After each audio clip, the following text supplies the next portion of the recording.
देखिए, जो alkyl halide होते हैं इनके बहुत सी अभिक्रियाएँ होती हैं जो हमें पढ़नी होती हैं। इसमें से कुछ एक इम्पॉर्टेंट अभिक्रिया आपको बताऊँगी जो कि है विहाइड्रोहैलोजनीकरण। वी वर्ड अगर लग जाता है तो इसका मतलब है कि उस अभिक्रिया में वो चीज़ निकलने वाली है, वो एलिमिनेट होने वाली है। तो यहाँ हाइड्रो मतलब हाइड्रोजन और हैलोजन मतलब हमारा क्लोरीन, ब्रोमीन, आयोडीन या फ्लोरीन। अब क्योंकि एल्किल हैलाइड मैंने बताया था नॉर्मली क्या रखते हैं, Cl और Br रखते हैं। तो यहाँ पे हमारा हाइड्रोजन Cl या Br निकलेगा, एलिमिनेट हो जाएगा। अब देखिए यहाँ पे एग्जांपल ले लेते हैं, जो एल्किल हैलाइड को एथेनॉलिक KOH, एथेनॉलिक KOH का मतलब होता है KOH के साथ रिएक्शन होगी लेकिन एथेनॉल की प्रेजेंस में। तो जब गर्म किया जाता है तो एक एल्कीन का फॉर्मेशन होता है। अब यहाँ पे देखिए हमने एग्जांपल में ले लिया है एन नॉर्मल प्रोपिल ब्रोमाइड। ये हमारा नॉर्मल प्रोपिल है और उसके साथ ब्रोमीन लगा हुआ है जिसका फॉर्मूला हो गया नॉर्मल प्रोपिल ब्रोमाइड, मतलब इसका नाम हो गया। इसका जब हम रिएक्शन KOH के साथ कराते हैं, C2H5OH की प्रेजेंस में हीट करते हैं तो हमारा बनता है प्रोपीन। अब यहाँ पे क्या हो रहा है, एक हाइड्रोजन यहाँ से निकला और ये Br निकल गया, ठीक है, तो KBr हो गया। और ये जो K है इसने ब्रोमीन के साथ रिएक्शन की और ये H यहाँ से निकला और ये OH कंबाइन करके H2O बनाएंगे। देखिए हमें बाय प्रोडक्ट से मतलब नहीं होता, हमारा मतलब मेन प्रोडक्ट से होता है जो कि है हमारा प्रोपीन।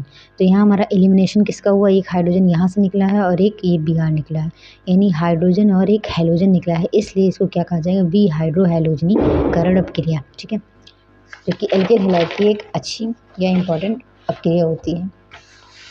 इसमें हमारी जो नेक्स्ट अपक्रिया है वो है वुड्स अपक्रिया। देखिए वुड्स अपक्रिया होती है, वुड्स फिटिंग अपक्रिया होती है, वुड्स फिटिंग अपक्रिया होती है, ठीक है, वुड्स अपक्रिया, फिटिंग अपक्रिया और वुड्स फिटिंग अपक्रिया। तो हम आज जान लेते हैं वुड्स अपक्रिया के बारे में। जब किसी एल्किल हैलाइड को की शुष्क ईथर में सोडियम धातु के साथ क्रिया कराई जाती है तो एल्केन का फॉर्मेशन होता है। यानी जब एल्किल हैलाइड को आप शुष्क ईथर, ये जो OO होता है, ये OO नहीं, ये जो होता है एक O होता है और इसके साथ एक एल्किल ग्रुप लगा होता है और दूसरी तरफ दूसरा एल्किल ग्रुप लगा होता है। तो जब किसी ईथर की प्रेजेंस में कराते हैं वो परऑक्साइड होता है, O मतलब परऑक्साइड हो जाए। तो यहाँ जब किसी एल्किल हैलाइड की जो है ईथर के प्रेजेंस में सोडियम धातु से क्रिया कराते हैं तो एल्केन का फॉर्मेशन होता है। और एक जो है क्योंकि सोडियम है और हैलोजन है तो ये ऑब्वियस सी बात है कि ये सोडियम हमेशा हैलोजन के साथ रिएक्ट कर जाता है।